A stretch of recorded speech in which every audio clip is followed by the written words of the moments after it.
नमस्कार साथियों, आज हम लोग एडीओ एग्जाम 2025 की तैयारी के लिए पंचायती राज अधिनियम से संबंधित जो है पहला क्लास जो है आप सभी के सामने आज चल रहा है।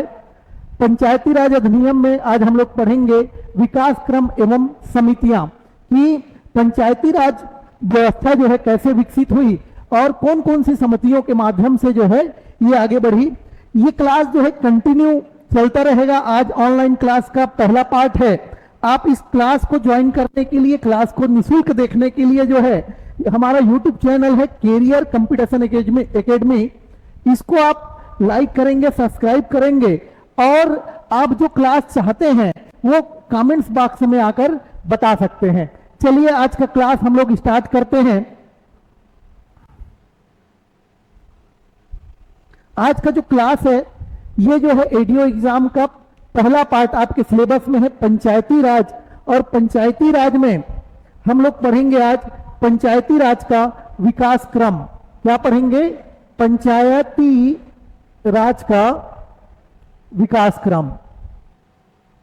हम लोग जानते हैं कि जो सरकार है वो शासन चलाती है। जैसे कि आप सभी को पता है कि केंद्र में केंद्र सरकार है और राज्य की व्यवस्था के लिए हम सब जानते हैं कि राज्य सरकार है। लेकिन ग्रामीण क्षेत्रों में जो सरकार बनती है उसको हम लोग नाम देते हैं स्थानीय स्वशासन। उसको क्या नाम देते हैं? स्थानीय स्वशासन कहते हैं। और स्थानीय स्वशासन क्या है? आपका पंचायती राज ही क्या कहलाता है? स्थानीय स्वशासन कहलाता है। हम लोग अगर बात करें स्थानीय स्वशासन की तो इसमें दो बात आती है। एक होता है नगरीय निकाय का स्वशासन, नगरीय निकाय स्वशासन, और दूसरा है ग्रामीण निकाय। जो हमारे सिलेबस का जो विषय है वो है ग्रामीण निकाय के बारे में। तो इसी को ही क्या कहा गया है? स्थानीय स्वशासन कहा गया है। जो पंचायती राज व्यवस्था है, किसको स्थानीय स्वशासन किसे कहते हैं, ऐसा प्रश्न आएगा तो आपका पंचायती राज व्यवस्था ही, पंचायती राज व्यवस्था ही क्या है? स्थानीय स्वशासन है। अब हम बात करते हैं कि जो ये स्थानीय स्वशासन है इसका विकास क्रम क्या है। तो इस विकास क्रम को हम लोग दो भाग में बांट सकते हैं। स्थानीय स्वशासन का विकास क्रम, विकास क्रम यहां से मैं लिखना स्टार्ट कर रहा हूं, आप लोग ध्यान दीजिएगा। विकास क्रम, इस विकास क्रम को हम लोग दो भाग में बांटते हैं। पहला जो है स्वतंत्रता के पूर्व, स्वतंत्रता के पूर्व जो है हम जब स्वतंत्र नहीं हुए थे उसके पहले का जो स्थानीय स्वशासन है, तो हम लोग जानते हैं कि 1881-82 के 80-82 के आसपास जो है 1880 से 1882 में लॉर्ड रिपन थे, गवर्नर जनरल लॉर्ड रिपन थे। इन्होंने ही है ना ग्रामीण क्षेत्रों में स्थानीय स्वशासन की जो परिकल्पना है उसको इन्होंने सिद्ध किया था। ग्रामीण क्षेत्र में स्थानीय स्वशासन, स्वशासन का जनक कहते हैं इसको।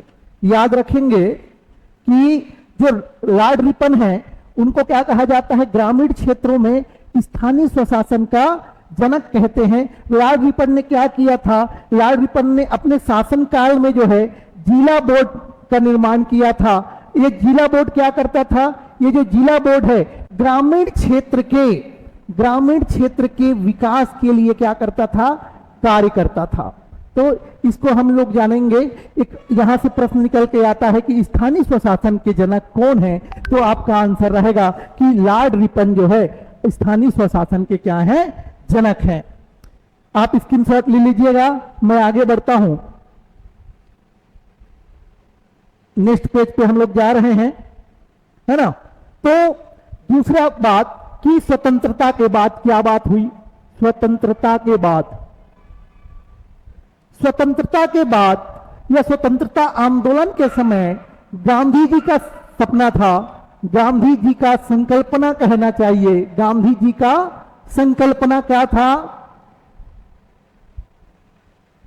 कि ग्राम स्वराज हो, ग्राम स्वराज्य हो। ग्राम स्वराज्य हो का मतलब क्या हुआ कि ग्रामीणों को जो है क्या हो, पूरी भागीदारी मिले। ये है ना, ग्राम स्वराज्य का क्या उद्देश्य हो सकता है? ग्राम स्वराज्य का उद्देश्य हो सकता है कि जन भागीदारी, जन भागीदारी। क्या उद्देश्य है? जन भागीदारी है पहला उद्देश्य। दूसरा उद्देश्य है लोकतंत्र का, लोकतंत्र का क्या करना है? विकेंद्रीकरण करना है, विकेंद्रीकरण करना है। पहला उद्देश्य हम लोग समझते हैं कि अगर ग्रामीण क्षेत्रों में उनको, ग्रामीण क्षेत्र के लोगों को अगर अधिक से अधिक मात्रा में क्या दिया जाए, उनको अधिक से अधिक मात्रा में जो है शासन दिया जाए या फिर ताकत दिया जाए, तो वो जो है अपने क्षेत्र के विकास के लिए भागीदार होंगे। उसी के साथ साथ अगर वो लोकतंत्र में आएंगे तो सत्ता का क्या होगा? विकेंद्रीकरण होगा। मतलब सत्ता जो है निचले तबके तक की जाएगी। अगर हम लोग जानते हैं कि अगर ग्रामीण क्षेत्र में अगर ग्राम या पंचायत राज व्यवस्था नहीं होती तो जो ग्रामीण क्षेत्र के लोग हैं वो डायरेक्ट, हम लोग पिछले स्लाइड में देखे थे कि वो डायरेक्ट जो है केंद्र सरकार या राज्य सरकार तक अपनी समस्या को वो ले नहीं जा सकते थे। अपनी समस्या को ग्रामीण इस केंद्र या राज्य सरकार तक डायरेक्ट यहां तक नहीं ले जा सकते हैं। इसीलिए हम स्थानीय स्वशासन की संकल्पना के बारे में बात कर रहे थे। और स्थानीय स्वशासन की जो संकल्पना है, गांधी जी ने कहा कि ग्राम स्वराज्य की संकल्पना को लेकर आगे बढ़ा। जब संविधान का निर्माण हुआ तब बात आई, संविधान सभा में यह बात उठी कि हम जो है ग्रामीण क्षेत्रों में पंचायती राज व्यवस्था को क्या करेंगे? दुरुस्त करेंगे। लेकिन कई विवाद हुए, तो विवादों के माध्यम से जो है यह बात सामने आई कि भाग 4 जो है संविधान के भाग 4, जहां पे हम नीति निर्देशक तत्व की बात करते हैं। किसकी बात करते हैं? नीति निर्देशक तत्व की बात करते हैं। इस नीति निर्देशक तत्व में कहा गया कि राज्य चाहे तो, है ना, कौन सी धारा में कहा गया? धारा 40 में। धारा 40 में यह कहा गया कि राज्य चाहे तो अपने क्षेत्र में पंचायती राज का गठन कर सकता है ना। धारा 40 में क्या कहा गया? राज्य चाहे तो, राज्य चाहे तो क्या कर सकता है? पंचायती राज, पंचायती राज का गठन कर सकता है। इस तरीके से जो है संविधान में प्रावधान बनाए गए। जब संविधान में प्रावधान बनाए गए और संविधान का जब निर्माण हुआ और इसके बाद जो है पंडित जवाहरलाल नेहरू जी की सरकार बनी और पंचवर्षीय योजना जो है लागू हुई। और जैसे ही प्रथम पंचवर्षीय योजना, है ना, हम लोग बात करते हैं प्रथम पंचवर्षीय योजना, ये जो प्रथम पंचवर्षीय योजना है कब से कब तक हुई? तो 1951 से 1956 की बात कर रहे हैं हम लोग। 1951, 51 से 56 की बात कर रहे हैं। इस समय प्रधानमंत्री कौन थे? पंडित जवाहरलाल नेहरू। कौन थे? पंडित जवाहरलाल नेहरू जी थे। पंडित जवाहरलाल नेहरू ने गांधी जी का जो सपना है कि ग्रामीण भारत का विकास हो, इसके लिए उन्होंने जो है 1952 में, कब? 1952 में एक कार्यक्रम स्टार्ट किया। इस कार्यक्रम का नाम था सामुदायिक विकास कार्यक्रम। सामुदायिक विकास कार्यक्रम। प्रश्न आ सकता है कि सामुदायिक विकास कार्यक्रम किस सन में चला? तो सामुदायिक विकास कार्यक्रम जो है 1952 में चला। इसको CMY भी बोलते हैं, कम्युनिटी CDY बोलते हैं, है ना, CD, इधर में CDY मतलब कम्युनिटी डेवलपमेंट, है ना, प्रोग्राम या CDP भी बोला जाता है इसको, CDP, इस तरीके से आप इसको याद रखेंगे। तो पंडित जवाहरलाल नेहरू ने सामुदायिक विकास कार्यक्रम चलाया और ये सामुदायिक विकास कार्यक्रम है ना किस पे निर्भर था? सरकारी तंत्र पर निर्भर था।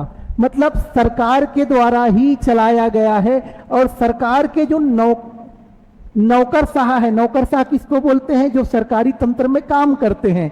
और ये जो नौकरशाह हैं ये जो है ग्रामीणों पे हावी हो गए। मतलब जो भी निर्णय होते थे वो किसके होते थे? नौकरशाह के या सरकारी तंत्र के निर्णय होते थे। और इस निर्णय के कारण से जो गांधी जी का पूर्ण स्वराज का सपना था या ग्राम स्वराज का जो सपना था वो पूरा नहीं हो सका और ये जो कार्यक्रम है वो असफल रहा। ये कार्यक्रम क्या रहा? असफल रहा। फिर पंडित जवाहरलाल नेहरू जी ने दूसरा कार्यक्रम ग्रामीण विकास के लिए शुरू किया। इस कार्यक्रम का नाम था राष्ट्रीय प्रसार सेवा। इस कार्यक्रम का क्या नाम था? राष्ट्रीय प्रसार सेवा। तो इस तरीके से पंडित जवाहरलाल नेहरू जी ने ग्रामीण विकास के लिए है ना या पंचायती राज को सशक्त करने के लिए कुछ कार्यक्रम निर्धारित किए थे, जो दोनों कार्यक्रम क्या रहे? असफल रहे। ये दोनों कार्यक्रम क्या हो गए? असफल हो गए। जब ये दोनों कार्यक्रम असफल हो गए तो पंडित जवाहरलाल नेहरू ने सोचा कि इसके पीछे क्या कारण है और इनके पीछे कारण को जानने के लिए कुछ समितियों का गठन हुआ, है ना। तो हमारा जो दूसरा टॉपिक है विकास क्रम में समितियां, कौन कौन सी समितियां जो है पंचायती राज के लिए, पंचायती राज व्यवस्था को सुदृढ़ करने के लिए कौन कौन सी समितियां बनी और इन समितियों के क्या क्या काम हुए, उसके संबंध में हम लोग आगे क्लास में देखेंगे।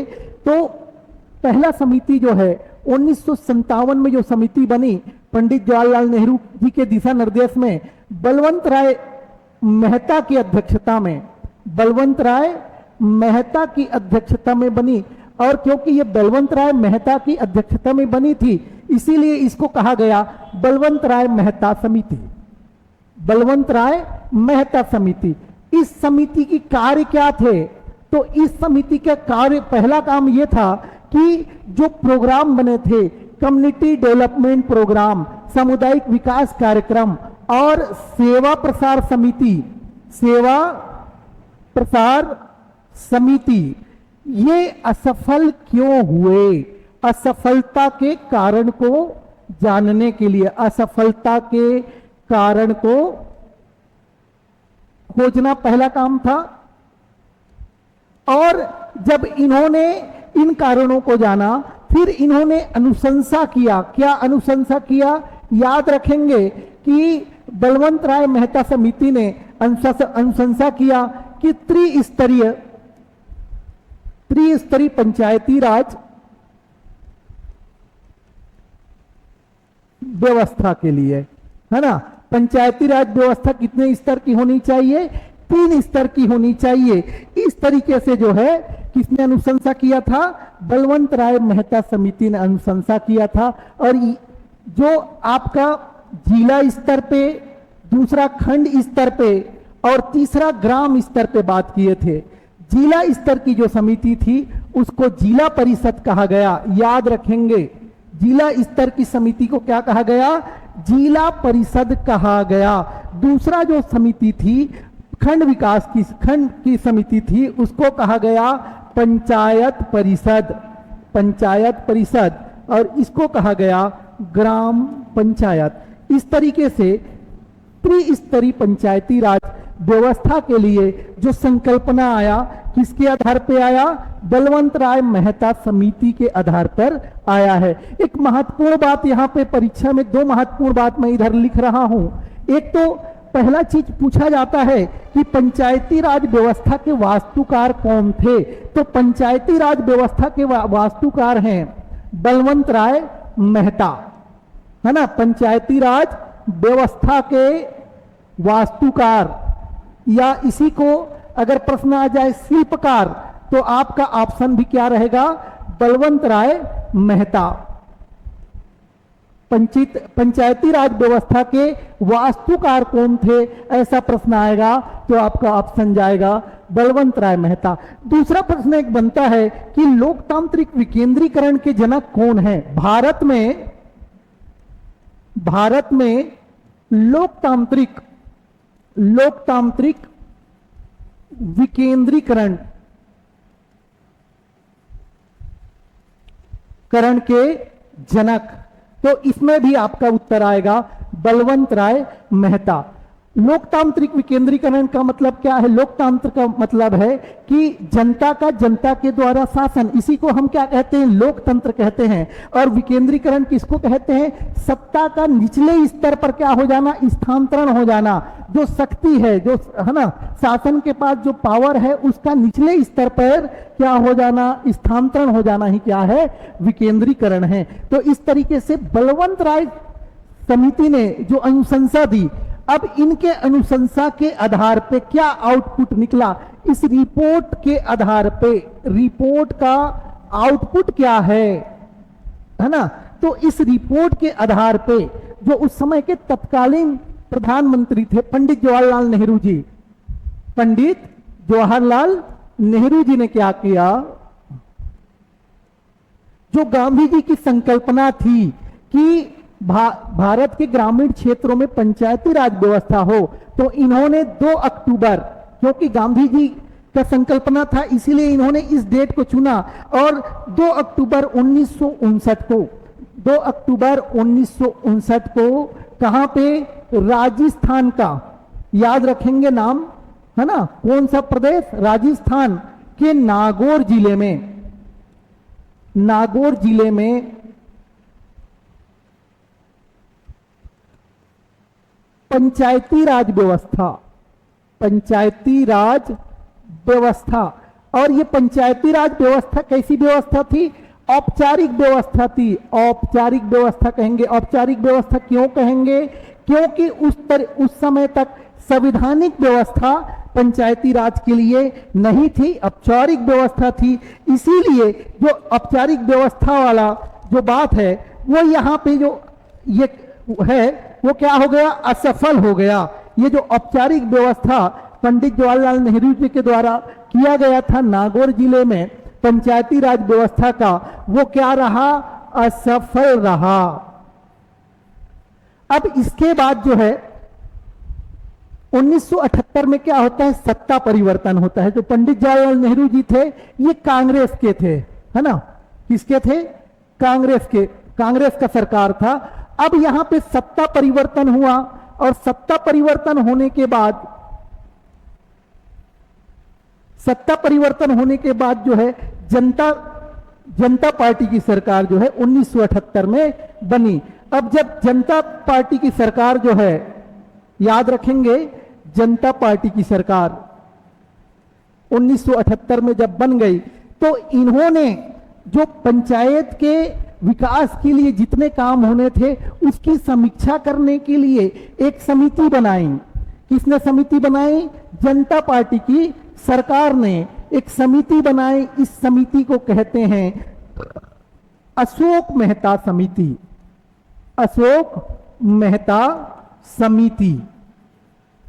याद रखेंगे, ये दूसरे नंबर की समिति है। पहले नंबर का समिति हम लोग पढ़ लिए हैं पिछले स्लाइड में। ये पहले नंबर का समिति क्या है? बलवंत राय मेहता समिति 1957। बलवंत राय मेहता समिति 1957। और जो आपका अशोक मेहता समिति है वो जो है 1978। याद रखेंगे कि अशोक मेहता समिति जो है 1978 में आई थी। अब अशोक मेहता समिति ने क्या क्या अध्ययन किया था, है ना? तो इसको क्या करना था? इसके कार्य क्या थे? इसका पहला काम था कि पूर्वत जो ढांचा बना था, पूर्वत ढांचा जो बलवंत राय मेहता समिति की जो अनुशंसा थी, जिसमें ढांचा बनाया गया था त्रिस्तरीय पंचायती राज व्यवस्था की, उस ढांचा पर इनको क्या करना था? सुधार करना था। पहला कार्य, है ना, सुधार करना था। सुधार करने के बाद जो इन्होंने काम किया, क्या काम किया कि इन्होंने द्विस्तरीय पंचायती राज व्यवस्था बनाई। कौन सी व्यवस्था बनाई? द्विस्तरीय पंचायती राज व्यवस्था। प्रश्न आ सकता है कि अशोक मेहता समिति ने निम्न में से कौन सी व्यवस्था, पंचायती राज की कितनी स्तर की व्यवस्था अनुशंसा किया था या फिर इन्होंने सुझाया था, ऐसा प्रश्न आ सकता है। तो इन्होंने 2 स्तर की व्यवस्था की थी। खंड स्तर पर जो है मंडल की बात कहा गया था और जिला स्तर पर जो है जिला परिषद की बात कही गई थी। मंडल परिषद और जिला परिषद की बात किसने कहा था?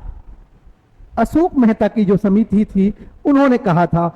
अब ये जो अशोक मेहता की समिति थी, इन्होंने, हम लोग देख रहे हैं कि द्विस्तरीय पंचायती राज व्यवस्था है, तो ये ग्राम पंचायत की जो अवधारणा है या ग्राम स्वराज या है ना ग्राम पंचायत की जो अवधारणा है, इस ग्राम पंचायत की अवधारणा को इन्होंने क्या कर दिया था? समाप्त कर दिया था और इन समिति की अनुशंसा को नहीं अपनाया गया। ये समिति भी क्या हो गई? असफल हो गई। तो हम लोगों ने 2 समितियों के बारे में जाना। एक समिति थी बलवंत राय समिति और दूसरी समिति जो हम लोग अभी पढ़ रहे हैं अशोक मेहता समिति। तो इस तरीके से अब जो सरकार है वो बदल जाते हैं। राजीव गांधी जी की सरकार आ जाती है, आगे चलते हैं हम लोग, है ना। अब राजीव गांधी जी की सरकार आ जाती है तो 1985 में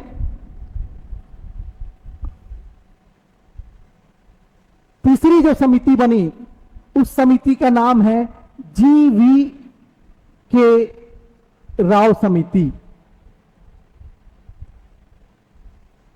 1985 इस समय की सरकार किसकी सरकार थी? राजीव गांधी की सरकार थी। और ये बहुत महत्वपूर्ण भाग है, आप लोग ध्यान से सुनिएगा। और अगर आप लोगों को कोई चीज है ना समझ में नहीं आ रही है, जो चीज आपको चाहिए है, आप जो है नीचे कमेंट्स कर सकते हैं। हम लोग तीसरी समिति के बारे में चर्चा कर रहे हैं। 1985 में GV के राव समिति बनी, राजीव गांधी की सरकार थी। अब इन्होंने जो सुझाव दिए, GV के राव समिति ने जो सुझाव दिए, कौन कौन से सुझाव थे इस पे बात करते हैं। तो इनका पहला जो सुझाव था, इन्होंने कहा कि पंचायती राज व्यवस्था में क्या होना चाहिए? चुनाव होने चाहिए। पहला इनका सुझाव था पंचायती राज व्यवस्था में चुनाव का प्रावधान हो। जिस तरीके से केंद्र सरकार और राज्य सरकार के गठन के लिए भी चुनाव होता है, उसी प्रकार से जो है पंचायती राज व्यवस्था के लिए भी क्या हो? चुनाव हो। दूसरी बात इन्होंने कही कि ग्रामीण क्षेत्र में नौकरशाही या इसी को कहते हैं सरकारी तंत्र का प्रभाव है ना। दूसरी बात इन्होंने क्या कही थी कि ग्रामीण क्षेत्र में सरकारी तंत्र का प्रभाव हो, बिना सरकार के हस्तक्षेप के ग्रामीण क्षेत्रों में विकास संभव नहीं है। और क्योंकि ये दूसरा इनका जो बात है, सुझाव है, वो हमारी जो पंचायती राज व्यवस्था की अवधारणा को पूर्ण नहीं करता है, इसीलिए ये जो समिति थी, इनका जो सुझाव था उसको माना नहीं गया और ये समिति भी क्या हो गई? असफल हो गई। ये समिति भी क्या हो गई थी? असफल हो गई थी। इसके बाद 1986 में चौथी समिति बनी। 1986 में चौथी जो समिति बनी उसको कहते हैं लक्ष्मीमल समिति। लक्ष्मीमल सिंघवी समिति इसका पूरा नाम है, याद रखेंगे, लक्ष्मीमल सिंघवी समिति। पंचायती राज के विकास के लिए जितनी समितियां बनी हैं, हम उन समितियों के बारे में आज हम पढ़ रहे हैं। और अब चौथी समिति के बारे में हम लोग डिस्कस करने वाले हैं, यह है लक्ष्मीमल समिति। लक्ष्मीमल समिति ने पहला सुझाव दिया कि ग्रामीण क्षेत्रों में पंचायत स्तर पर क्या रहे? वित्तीय संसाधन की व्यवस्था हो। वित्तीय संसाधन की व्यवस्था मतलब इनके लिए फंड की व्यवस्था हो ताकि ग्रामीण क्षेत्रों का विकास जो है अनवरत रूप से जारी रहे। दूसरी महत्वपूर्ण बात ये कही कि ये जो है, दूसरी बात इन्होंने कहा कि पंचायत जो है क्या हो, आत्मनिर्भर हो। पंचायत क्या हो, आत्मनिर्भर हो, वो अपने स्तर पर अपने संसाधन का उपयोग करके अपने ग्रामों का क्या कर सके, विकास कर सके। इस तरीके से जो है लक्ष्मीमल सिंघवी समिति ने अपने सुझाव दिए थे। और इसके बाद जो चौथी समिति आती है उस पर हम डिस्कस करते हैं। पांचवी समिति रहेगी पी के युंगन समिति। पी के युंगन समिति नाम याद रखेंगे, ये बहुत महत्वपूर्ण है। पी के युंगन कमिटी या हिंदी में पी के युंगन समिति। ये जो समिति बनी उस समय राजीव गांधी जी की ही सरकार थी। और ये जो समिति कब बनी, ये जो समिति बनी है 1988 में बनी है। और इन्होंने, ये जो समिति है, इनका जो सुझाव है बहुत महत्वपूर्ण है, आप लोग याद रखेंगे। इन्होंने कहा कि पंचायती राज व्यवस्था को या पंचायती राज व्यवस्था को क्या मिले, संवैधानिक दर्जा मिले। पंचायती राज व्यवस्था को संवैधानिक दर्जा मिले। अभी तक किसी भी समिति ने संवैधानिक दर्जा की बात नहीं की थी, लेकिन जो युंगन समिति है उन्होंने कहा कि पंचायती राज व्यवस्था को क्या मिल जाए, संवैधानिक दर्जा मिल जाए। पंचायती राज का सर्वाधिक, है ना, इन्होंने सपोर्ट किया कि पंचायती राज का संवैधानिक दर्जा मिले। क्लास के प्रारंभ में मैंने बताया था कि संविधान में जो भाग 4 है, संविधान का भाग 4, उसमें हम लोगों ने देखा था कि राज्य के नीति निर्देशक तत्व,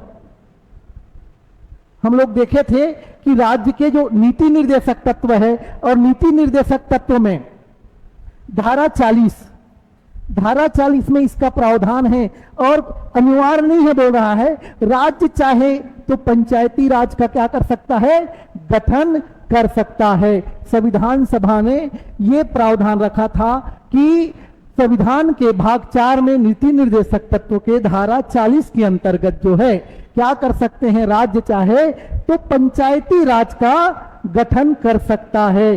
तो ये जो पंचायती राज है इसके गठन के लिए जो रास्ता है संविधान में पहले से ही मौजूद था। तो उस समय के तत्कालीन प्रधानमंत्री थे राजीव गांधी जी। राजीव गांधी जी ने पंचायती राज व्यवस्था लाने के लिए 64वां संविधान संशोधन कराया।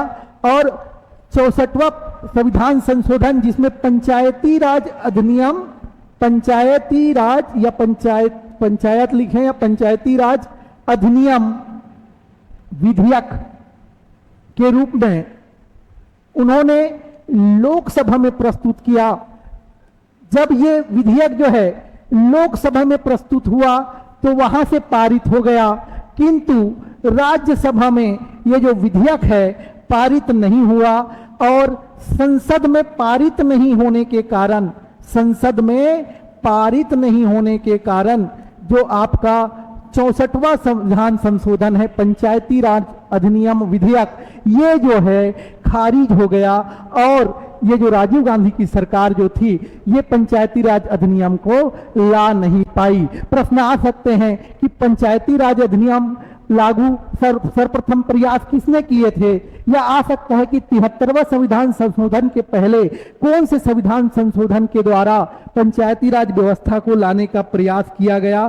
तो आपका उत्तर रहेगा कि 74वां संविधान संशोधन के द्वारा राजीव गांधी की सरकार ने पंचायती राज अधिनियम को पारित करने का प्रयास किया था। और इसी प्रयास के कारण से जो राजीव गांधी का कार्यकाल है, राजीव गांधी जी का कार्यकाल है, उसको आधुनिक, याद रखेंगे शब्द को, आधुनिक पंचायती राज के लिए स्वर्ण काल की उपाधि दी जाती है। पूछा जा सकता है निम्न में से किसकी सरकार को आधुनिक पंचायती राज व्यवस्था के लिए स्वर्ण काल कहा जाता है, तो आपका उत्तर रहेगा राजीव गांधी जी की सरकार को आधुनिक पंचायती राज व्यवस्था के लिए क्या कहा जाता है? स्वर्ण काल कहा जाता है। तो पी के युंगन समिति हम लोग पढ़े। इसके बाद अगली समिति आई, उस समिति का नाम था गाडगिल समिति। क्या समिति? गाडगिल समिति। समिति से बहुत सारे प्रश्न बनते हैं, तो समिति के जितने भी कॉन्सेप्ट है जो आपको बताया जा रहा है क्लास में, उसको अच्छे से आप सुनिए, अपने साथ पेन कापी रखिए, उसको नोट करते जाइए। गाडगिल समिति कब आई थी ऐसा प्रश्न आएगा तो आपका साधारण सा उत्तर रहेगा 1989 में जो है गाडगिल समिति आई थी। अब इन्होंने क्या क्या अनुशंसा किया था वो महत्वपूर्ण है। तो और इसमें महत्वपूर्ण ये है कि वर्तमान में जो पंचायती राज अधिनियम 1943 है और 1943 का जो पंचायती राज अधिनियम में जो ढांचा बना है ना, या पंचायती राज की जो 70% जो ढांचा है वो गाडगिल समिति से लिया गया है। तो पहली बात कि इन्होंने क्या तैयार किया?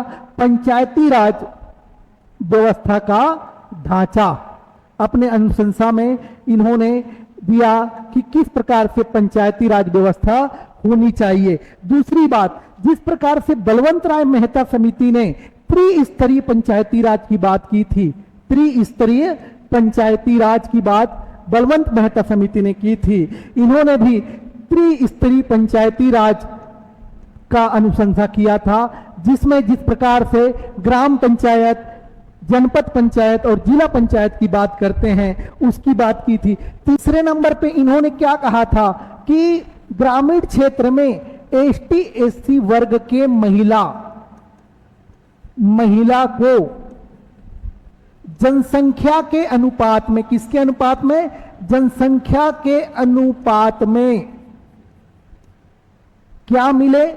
आरक्षण मिले। ग्राम पंचायत में जनसंख्या के अनुपात में आरक्षण की बात किसने की थी? गाडगिल समिति ने की थी।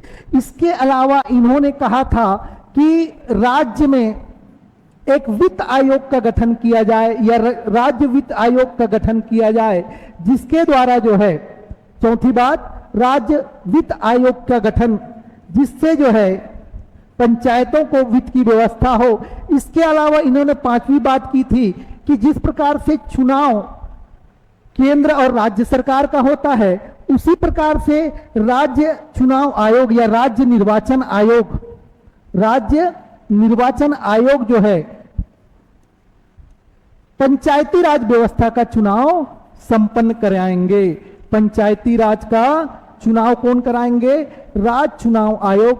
तो इस तरीके से इनकी अनुशंसा थी, गाडगिल समिति की जो अनुशंसा थी, आप लोग याद रखेंगे।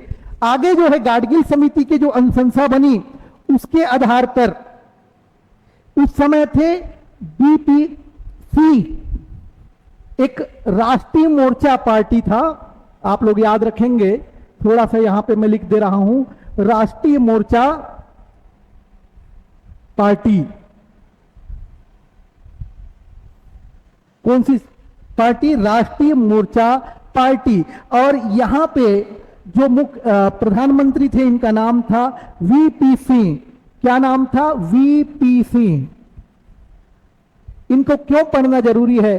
क्योंकि इन्होंने एक प्रयास किया था कि देश में पंचायती राज व्यवस्था जो है आ जाए। और इन्होंने क्या प्रयास किया था? इन्होंने देश के जितने मुख्यमंत्री थे, सभी मुख्यमंत्रियों का एक बैठक कराया था। 5 सितंबर 1990 को इन्होंने बैठक कराया था। और बैठक कराने के बाद जब 2 दिन तक ये बैठक चली और जब ये विधेयक प्रस्तुत किया गया कि पंचायती राज अधिनियम प्रस्तुत किया जाए और इनकी सरकार गिर गई, तो उस समय जो है पंचायती राज व्यवस्था जो है आ नहीं पाई। आखिरकार जब पीवी नरसिंह राव है ना, पीवी याद रखेंगे, पीवी नरसिम्हा राव की सरकार बनी, तो पीवी नरसिंह राव के सरकार में जो है आखिरकार 73वां संविधान संशोधन लाया गया। किसके लिए? पंचायती राज व्यवस्था के लिए। कौन सा संशोधन? 73वां पंचायती राज 73वां संविधान संशोधन लिखेंगे, संविधान संशोधन विधेयक 73वां संविधान संशोधन विधेयक लाया गया पंचायती राज व्यवस्था को लागू करने के लिए। और हमारे एग्जाम के दृष्टिकोण से यह महत्वपूर्ण है कि ये जो विधेयक है 1992 में लाया गया और 93 में पारित हुआ, है ना। जब भी हम कोई विधेयक को लाते हैं तो इनको जो है संसद से पारित कराना पड़ता है। संसद जो है 3 लोगों से मिलकर बनता है, आप सभी को मालूम है। एक पहला है लोकसभा, दूसरा जो है राज्यसभा और तीसरा जो है राष्ट्रपति। तो ये जो विधेयक है वो लोकसभा में कब पारित हुआ, राज्यसभा में कब पारित हुआ और राष्ट्रपति ने कब इस पे हस्ताक्षर किए, और जो जितने भी विधेयक हैं किस दिन से लागू होता है, जब वो राजपत्र में प्रकाशित होता है। तो राजपत्र में कब प्रकाशित हुआ, ये भी हमारे पास प्रश्न बनते हैं कि पंचायती राज अधिनियम लोकसभा में कब पारित हुआ। तो हमारा आंसर रहेगा 22 दिसंबर 1992, है ना। इसके बाद राज्यसभा में कब पारित हुआ, तो एक दिन के बाद 23 दिसंबर 1992 को जो है क्या हो गया, राज्यसभा में पारित हुआ। राष्ट्रपति का हस्ताक्षर कब हुआ, तो 20 अप्रैल, याद रखेंगे 20 अप्रैल 1993 को जो है राष्ट्रपति का हस्ताक्षर हुआ। हस्ताक्षर यहां पे मैं लिख दे रहा हूं। उसके बाद जो है राजपत्र में प्रकाशित कब हुआ, तो राजपत्र में प्रकाशित हो गया 24 अप्रैल 1993 को। और जिस दिन से राजपत्र में प्रकाशित हुआ तो यहां पर जो है भारत में पंचायती राज जो व्यवस्था है वो अधिनियम जो है लागू हो गया। इसी कारण से 24 अप्रैल को प्रत्येक वर्ष, 24 अप्रैल को प्रत्येक वर्ष क्या मनाते हैं हम लोग, पंचायती राज दिवस। पूछा जा सकता है पंचायती राज दिवस कब मनाया जाता है, तो आपका आंसर रहेगा 24 अप्रैल को पंचायती राज दिवस मनाया जाता है। तो इस तरीके से जो है पंचायती राज व्यवस्था का विकास क्रम किस तरीके से हुआ, कौन कौन सी समितियां बनी, कौन कौन सी समितियों ने कौन कौन से सुझाव दिए, और उन सुझावों के आधार पर पंचायती राज व्यवस्था किस प्रकार से लागू हुई, उसको हम लोगों ने पूरे क्लास में पढ़ा। अगला क्लास जो रहेगा वो रहेगा 73वां पंचायती राज, जो 73वां संशोधन है उसकी क्या क्या विशेषता है, किन किन बातों को लाया गया है। एक चीज और याद रखेंगे कि हमारा जो संविधान है, भारत का जो संविधान है, क्योंकि मैंने बताया था कि संविधान में भाग 4 में नीति निर्देशक तत्व के बारे में बात किया गया था, और नीति निर्देशक तत्व में धारा 40 में यह बात हुई थी। इसीलिए आज हम जो है 24 अप्रैल 1993 को पंचायती राज व्यवस्था के बारे में हम अपने कानून उसको लागू कर पाए हैं। तो हमको ये बात जानना जरूरी है कि जो पंचायती राज व्यवस्था है जो संविधान के किस भाग में रखा गया है, कौन सी अनुसूची में रखा गया है, ये भी प्रश्न आते हैं, है ना। क्योंकि संविधान में कितने भाग हैं, 22 भाग हैं और 12 अनुसूची हैं। याद रखेंगे संविधान में 22 भाग हैं और कितनी अनुसूची है, 12 अनुसूची है। तो 11वीं अनुसूची में पंचायती राज है, ये याद रखिएगा। 11वीं अनुसूची में क्या है, पंचायती राज है, और भाग क्रमांक कितना है, 9 है। ठीक। और एक प्रश्न और इससे रिलेटेड पूछा जाता है कि कौन से संविधान के कौन से धारा में पंचायती राज व्यवस्था है ना। तो 243 और 243 का से लेकर रा तक जो है, ये जो 15 अनुच्छेद हैं, ये सारे पंचायती राज व्यवस्था के हैं जो संविधान में बताया गया है। तो इस तरीके से जो है हमारा जो संविधान संशोधन के द्वारा पंचायती राज व्यवस्था किस प्रकार से अस्तित्व में आई है, उसके बारे में हम लोगों ने पूरा डिस्कस किया है। और आप लोगों को ये जो क्लास है कंटिन्यू चलता रहेगा। इस चैनल को आप सब्सक्राइब कीजिएगा और लाइक कीजिएगा। मैं एक बार फिर से चैनल का एड्रेस बता देता हूं, कैरियर कंपटीशन एकेडमी। ये आपकी संस्था है, आपकी एकेडमी है। यहां पर आकर आप निःशुल्क डेमो क्लास देख सकते हैं, ऑनलाइन क्लास देख सकते हैं। आज जो है पंचायती राज व्यवस्था का विकास क्रम एवं समितियां हम लोगों आप सबके सामने बताए हैं। जितने भी इंपॉर्टेंट फैक्ट है उसको आप नोट कीजिएगा। कल मिलते हैं इसी चैनल पे इसी समय। धन्यवाद।